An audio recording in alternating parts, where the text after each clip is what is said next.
When it comes to grid resilience and reliability, how can utilities better leverage technology growing risks? With an increase in weather events, aging infrastructure, and a need for more proactive asset management, utilities are looking for solutions that can provide faster insights, greater automation, and improved safety. Can drones be the missing piece to this puzzle? That's exactly what we'll be diving into today on Power Perspectives, how autonomous drones are shifting from pilot projects to enterprise-wide solutions that help utilities detect failures before they happen, reduce field crew risks, and for our regular listeners, a quick reminder that new in 2025, we now have video accompanying this podcast. If you're used to just listening on your favorite podcast app, check out the show notes for the YouTube link where you can now watch Power Perspective interviews in full. And I'm Jason Price, coming to you from New York City. Joining me as always is Matt Chester, podcast producer and community manager for Energy Central, and coming to us from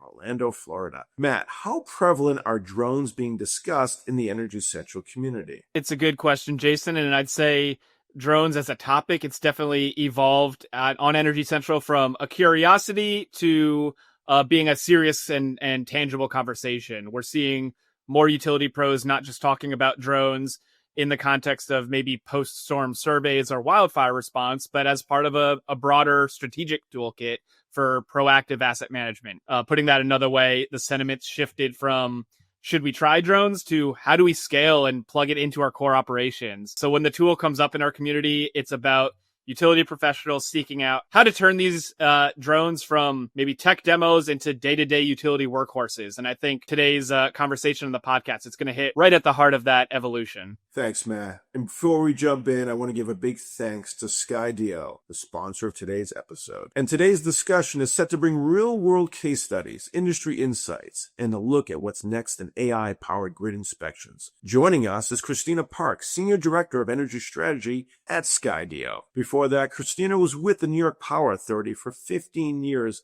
leading digital transformation initiatives. So clearly, she's at the forefront of drone innovation, and she approaches it with a deep understanding of how utilities can adopt and scale these technologies effectively. So, Christina Park, welcome to Energy Central's Power Perspectives podcast. Thanks, Jason. Happy to be here. As are we. So we're thrilled to jump in. So, Christina, you've had a front row seat to the evolution of drones and utilities. How has the landscape taken hold in recent years, and what is the current landscape of opportunities for drones in utilities? So in the last decade, drones have really gone from being R&D initiatives and seen as toys on the field that are experimental to more of a vetted technology tool that's now part of the actual workflow. So when we talk about operations and maintenance, across many different departments on the field, whether you're in engineering or whether you're actually alignment out there doing the work, we've seen that drones are actually embedded in ways that they weren't before. And what's exciting is that we're now at a place where drone and drone solutions are becoming infrastructure. And I'll talk a little bit more about this as we go, but the concept of being able to dock a drone and use it without a human being there physically to fly it in the presence of the drone really opens up a new world for utility operations and maintenance. So with the remote operations, you could really fly them from anywhere in the world and share the results of that in real time to any of your stakeholders. So I think that is the current landscape. I want to say future, but I think the future is here now. And as I mentioned, I know you come to this program with a deep history working at utilities. So can you share how you think that shaped your perspective on the best way that utility companies should approach these types of drone opportunities? So in my most recent tenure at the New York Power Authority and in working with many other utilities since I came to Skydio 2 years ago, I found that it's really important in any endeavor to start by establishing what problem or problems you're trying to solve. So I think one of the mistakes that's commonly made is to get enamored by technology and to think about using technology for the sake of digital transformation or for the sake of that evolution itself. But I think that it really comes back to saying, well, what is the outcome that I want to see by making a change? So implementing any sort of change is challenging for many reasons. But if we go back to first principles thinking, I believe that solutions are best found when complex problems are broken down into very simple ones and then prioritized. So when it comes to technology like drones, it's not just a matter of flying them, but thinking of them as advanced, autonomous, and intelligent sensors that give the opportunity for data and information to be collected and distributed to the stakeholders that need them most. All right, I want you to think about problems that drones are able to solve now in the utility sector. What are some, say, case studies or the most successful opportunities that you've seen penetrate the market? And then what are types of solutions that you think are coming next in our increasing digital industry? Sure. I think even now, what we can see is drones give a very easy solution to the problem of putting people in the air. So many of the problems that utilities face, the defects that occur, the damage that happens on the aging infrastructure and the grid, a lot of them are just difficult to see from the ground. And so I think there are a couple problems that are very easily solved, and utilities are doing this today by putting their eyes up in the sky. So not having to put somebody physically up in a bucket truck or physically rappelling down the side of a dam or some sort of structure inherently decreases the risk for the worker. That being said, many times we're not even putting a person up there because inspection, I mean, that's obviously very expensive and risky.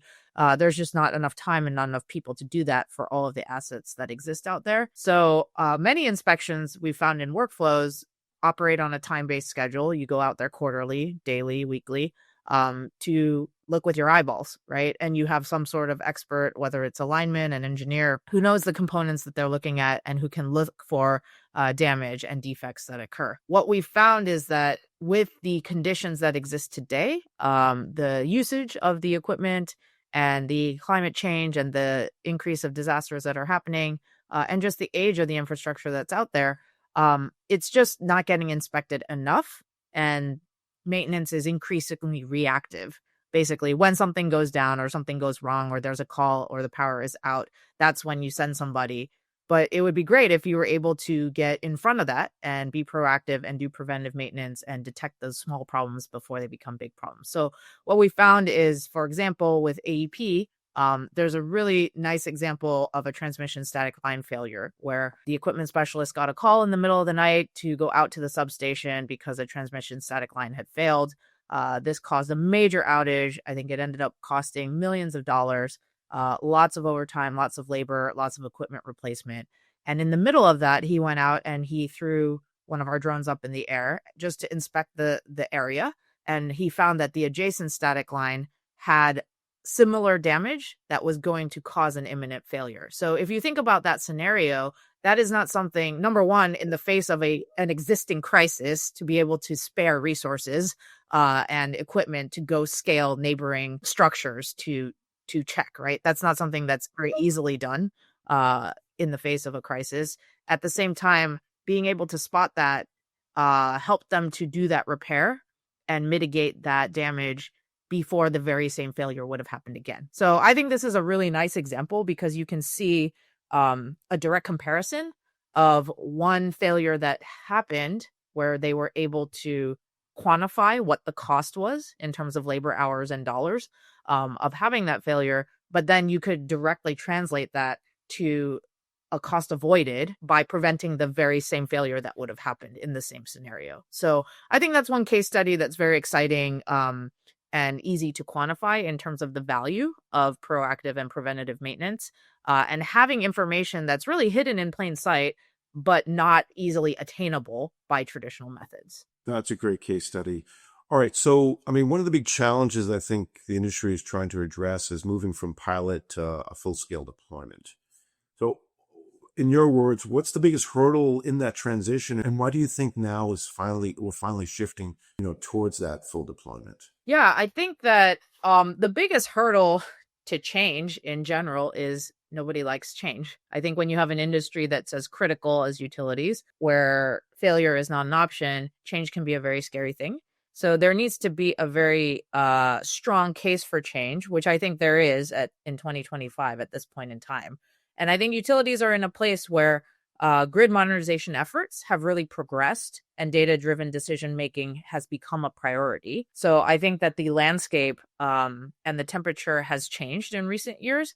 But also, I think when we think about shifting towards full-scale deployment and having that kind of vision, the major thing is just that utilities are in need of some sort of workforce multiplier. I think at the end of the day, there is just too much work to do and not enough people to do it and not enough dollars to do it. And I think that when we're faced with that reality, it becomes obvious that something needs to be different in order to get more output with the same amount of input. And I think there are many factors for which this is the case. But, I think when a lot of this equipment was set up 50, 60 years ago, 70 plus, it was really made for a different time, right? Like, I think we've evolved quite a bit in a short amount of time in terms of going from gas powered street lamps to electricity in every home to electric vehicle. I mean, even for myself, we bought an electric vehicle, we installed a charger, our electric bills went up, right? Clearly our gas bills went down, but at the same time, the load that each individual home and business is requiring is higher than it was 50, 60 years ago. So the infrastructure that was created is just no longer sufficient. And I think utilities, we can see now that they're looking into other forms of generation and looking into increasing their ability to support that demand.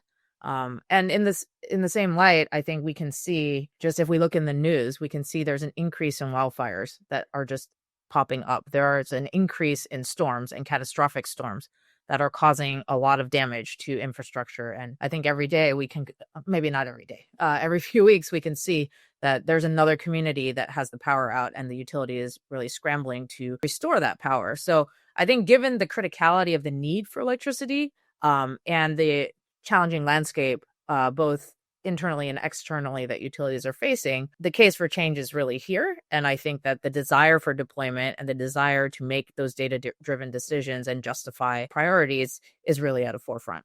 My understanding is that, utilities are looking at basically going from a small drone program and the need to scale it up to size where it has a, meaningful impact. Talk to us about, what is it about the utility program that you think would be successful if it were to move in that direction of more of an enterprise-wide solution? Yeah, I think this is really timely for where a lot of utilities are now. And scaling an enterprise-wide solution, whether it's drones or an asset management software or literally rolling out iPads and tablets into your field, I think any sort of enterprise-wide solution sounds great, but is in reality very, very challenging. As I said before, I think it really starts with identifying the pain points, both at a high level for utility executives, such as reducing O&M, lowering risk, or maximizing performance, but also requires that definition at the department level to really engage stakeholders across generation, transmission, distribution, or across maybe your different power plant sites,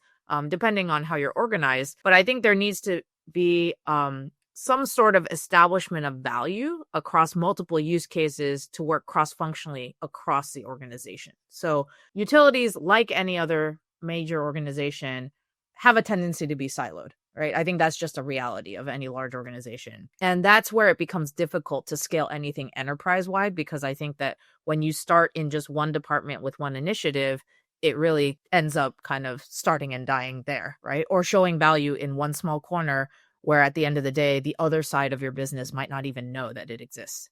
And I think that's actually very common. So I think that to scale a program, it requires having extremely visionary leadership to see what an improved future state could look like for the entire organization, but then empowering the leaders in your organization to make the investments, adjustments, and plan in order to achieve it. So change, as we know, doesn't happen overnight, but I think that successful organizations are the ones that have a very, very thoughtful and intentional short, medium, and long-term plan of how they're going to adopt and ultimately be able to undergo that transformation. Yeah, I would agree. And there's even the possibility of, the application of drones in ways we haven't even thought of yet. So I think there's a lot of room for growth there. So on that note, let me ask you the following. Where does AI and autonomy, work into the vernacular here when we're discussing drones? How has, advancements of these types of tools impacted the way that drones are thought about and being used in the field? Yeah, AI has become such a buzzword in the last 5-10 years, and I think it means a lot of different things to a lot of different people. And I actually think there's an inherent risk towards gravitating towards the shiny object or the buzzword just to say, we are using AI and we're seeing benefit out of it. I think it's really important to define and harness what you're giving over to the software or the machine, and where the human in the loop role is. And I think that human is actually still very, very critical, especially for utilities. So If I give an example, I think we've all used ChatGPT in one form or another. One of the things that I found is that you can ask the same question to ChatGPT and get very, very different answers based on how you ask it, because the way that AI models have been trained. And I've done this for models that we've actually trained and gotten a very bad answer and a very good answer. So I think that all this is to say that AI is a tool. It's another tool that the user should learn how to use effectively in order to take out some of the more mundane tasks that need to be done and enable them to actually do their job better. It's not necessarily there to take over, but I think in order to assist. So, for example, if we talk about drones, we at Skydio, we have AI built into our drones. Autonomy is something that our founders bet big on over 10 years ago when we were founded as really the future. So anybody can go to a Costco or Walmart and buy a cheap drone off the shelf and, probably get the battery charged and get it up in the air. But I think that when we think about enterprise solutions, it's actually really important to have an intelligent tool in your toolbox that you can use that can, as I said, remove some of the more mundane, tedious, or dangerous parts of your workflow and substitute it in order to free you up, in order to use your expertise to do the actual parts of your job that are going to bring systems back online or to do repairs or to make assessments. So some of the features that you can see with AI in our drones that we've built in are in obstacle avoidance, the ability to land safely, modeling the path and understanding the safest way to return home. These are all things as the drone flies, it's really taking in the surroundings, understanding what is around it, what it should and should not fly into, right? So I could actually push forward and have it go straight into a tree, and the drone will recognize I have an obstacle in front of me. This is not safe. I am going to go around it or above it or under it, depending on what I see. And as I complete a mission and I do an inspection, when I hit return home, it's actually a way for me to reduce my cognitive load as the user, to think about, I need to make sure I don't crash into this. I need to make, especially around critical infrastructure like power lines, right? But I can just hit a return home button and use my brain to do something else out in the field and know that the drone has mapped out its surroundings and it will find the safest way to get back. So I think this is where AI can be really valuable. It really lowers the amount of energy and attention that a user has to use that normally they would not have to think about. If I was walking around, right, my brain thinks about what I'm looking at and makes sure that I don't walk into that tree. So the drone in the same way does the same thing. Yeah, it seems like a natural fit, right? If you're a utility and the drone technology, it kind of like makes sense. It's almost like a no-brainer in some respects. But Christina, you're in the C-suite talking to the decision makers. There's always going to be, late adopters or even those that are just hesitant to make the kind of investment that is necessary here. But even though it makes sense, right? So what do you think is holding them back, and how do you help them overcome, this issue of inertia or hesitation that leads to inertia? Sure.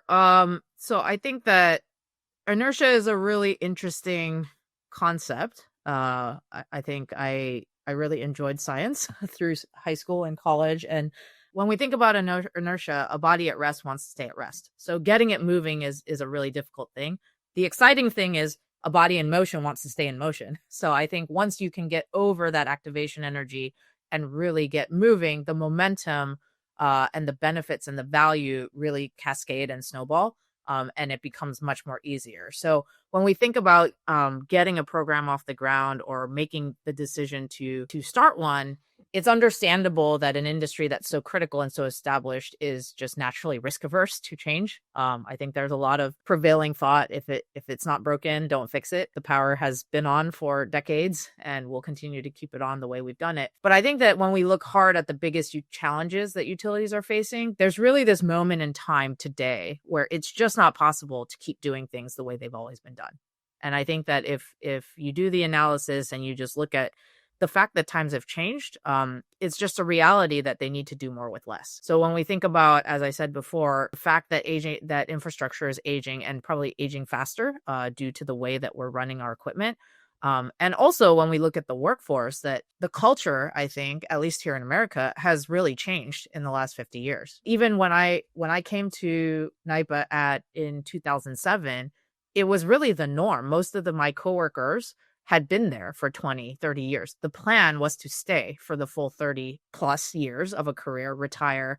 And it really takes kind of that amount of time to really understand how to run a utility. But I think that's just not, maybe this is me showing my middle age, but that's just not the attitude of 22-year-olds that graduate from college now, right? The norm is to really take a new opportunity every few years to expand your portfolio, to try different industries and things like that. So I think in the reality of that, we see that a lot of subject matter experts are retiring. A lot of the knowledge that has kept these power plants running and running well over the years may be out the door with retirement.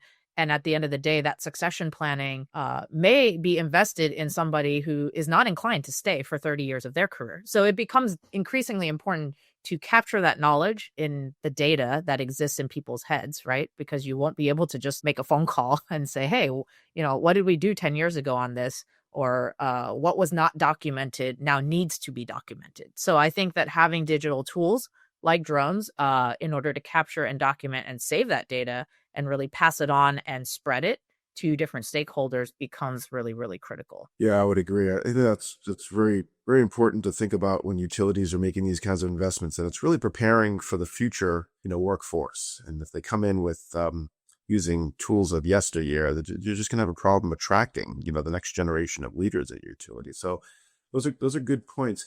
So how about this? With the AI, autonomy, and the drone technology and the ever-evolving needs of the utility, what has got you excited about, drones and the drone program? What do you see, 5-10 years out in this space that we should all looking at as a North Star? I want to say 5-10 years, but it is really starting now. It's the future of remote operations. So I think when everyone thinks about drones, they think about someone with a controller standing there looking up at the sky, and the drone is up in the air inspecting whatever it needs to inspect. And I think that is exciting. And some utilities are trying to get from traditional to hand flown.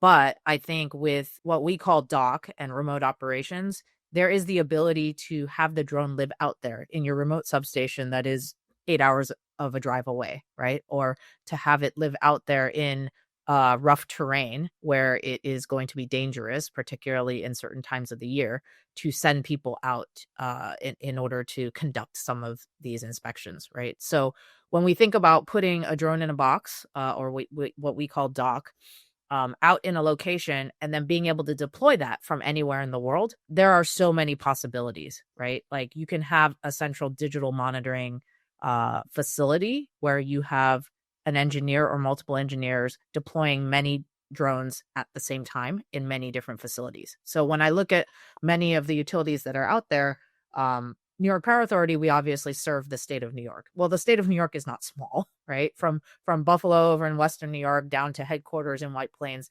that's still a 9-hour drive, right? But I think that when I look at AEP, when I look at Southern Company and many of these other utilities, their footprints are quite large. They cross multiple states. I think even Southern California Edison, they have to serve Catalina Island. So in order to go and serve some of parts of their communities, you have to get on a ferry, you have to get on a helicopter. These are things that are very expensive, time consuming, and take a lot of man hours. So I think what's really exciting is the ability to strategically place these drones out there so that a human doesn't have to take the time, the energy, or assume the risk in order to go out there themselves. And I think that there are many advancements with the FAA in terms of what you're able to do beyond visual line of sight, or BVLOS as we call it. And that's something that we at Skydio, as we deploy and create our dock solutions, that is also something in-house that we realize it doesn't matter if you have a great piece of technology if you're not allowed to use it. So we've been doing a lot of work and seeing a lot of progress with attaining these waivers, particularly for critical industries like utilities, so that you can use them for your substations, your areas outside of substations, and not need to have a person there. Christina, you mentioned remote operations.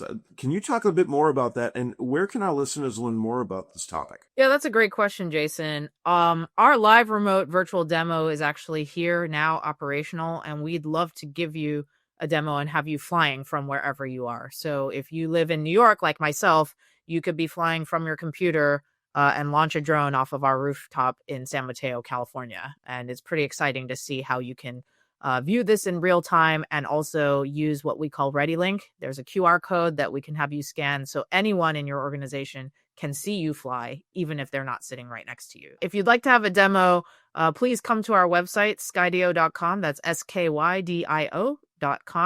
And contact us, and we'd love to set up a demo for you. So, Christina, we're going to give you the final word, but we are now shifting towards what we call the lightning round, which gives us an opportunity to learn a little bit more about you, the person, rather than you, the professional. So I'm going to throw a set of questions at you. We ask you to keep your answer to, a short answer, one word or phrase or a short sentence.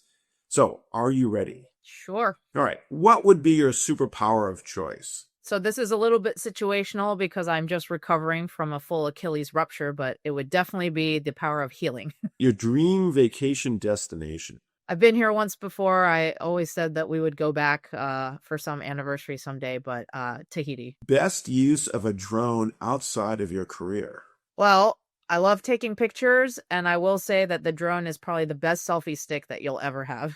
This one's a little tricky because we're asking one word, but what's one word that sums up the future of energy? If I had to choose one word, I would say evolving. All right. So we also collect lightning round questions from past podcast guests. So this one is from Amy Myers Jaffe. She left the following question for you to answer. And that is, what would you tell your 22-year-old self about building a career in energy? I would say that much like parenting, the days are long, but the years are short. So I think for me, when I started my career, it was very daunting to say, I'm starting on a 10-year life extension and modernization project, and I'm going to start as an engineer, and 10 years later, I'm going to be the lead who's running it. And it's something I couldn't have imagined, or I couldn't have imagined staying somewhere for 10 years plus. But I think that it's something that it creeps up on you how long it takes to really understand. But when you do understand the industry and how the power is made and some of those complex problems, it's actually very rich. And you feel like you are a part of something that you're delivering something that's very important and critical to the nation. Every industry needs it. Every home needs it. But I think that in the day-to-day, when you're running around, it can be very stressful and just seem like you're putting out fire after fire after fire, or in my case, leak after leak after leak. But in hindsight, it was well worth it. And I feel like all of those years and those projects and those crises really built up into a very niche market of expertise, which I'm very proud to have now. And it's very exciting to work with people who are here to really deliver a critical function to society. All right, so now it's your turn. We're gonna you can ask a question to a future guest, so your name will be mentioned in a future show, and the question can be related to energy or an off-the-wall question. This may be showing where I am in my parenting today, but who is your favorite Disney hero and why? That's an excellent question. Considering that I have 3 children under the age of 10, I can probably name off more Disney princesses than I would be willing to admit. But great question. Looking forward to the response for that one. We'll need to be strategic on who to ask that to. Maybe a future, maybe a CEO of a utility would be interested to see here. All right. Well, fantastic. You did a great job navigating the lightning round. And as I promised, you would get the final word. So knowing that you've got utility decision makers listening in, what are, some key steps you would advise that they consider as they build a pathway towards, incorporating or operationalizing drones in their business? So where should they start? And just what are your thoughts around that? I think you should always start by defining the problem that you want to solve. So sitting down with your key stakeholders and saying, what are your biggest pain points? And what does success look like to you? What is the outcome that you want to achieve? I think that once those are really defined and also aligned across your key stakeholders, then I think that's where the solution comes in. So I think that's been my experience in terms of seeing success or failure in new initiatives. And then I think it's a question of what do you do in order to achieve them? How are you going to measure success? And really understanding how to make a short, medium, and long-term plan. I think that it's very easy to see in the short term, I want to purchase something, put it up in the air, and hope that I see results. But I think understanding what results you want to see beforehand is really, really important. Very nice. Nicely stated. And much appreciate your insight today. And I implore our Energy Central listeners to, share their questions and comments on the platform. And if any come through, we will send them your way, Christina, so you could keep the conversation going. But until then, I want to thank you for sharing us your insight on today's podcast. Yeah, thanks for having me. This was really fun. Awesome. And you can always reach Christina through the Energy Central platform, where she welcomes your questions and comments. And we also want to give a shout out of thanks to the podcast sponsors that made today's episode possible. Thanks to Skydio.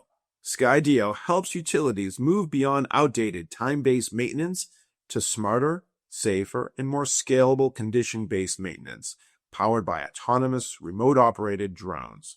Over 280 utilities trust Skydio because with real-time aerial data and remote inspection, utilities can spot issues early, reduce forced outages, and make confident, efficient, cost-effective decisions.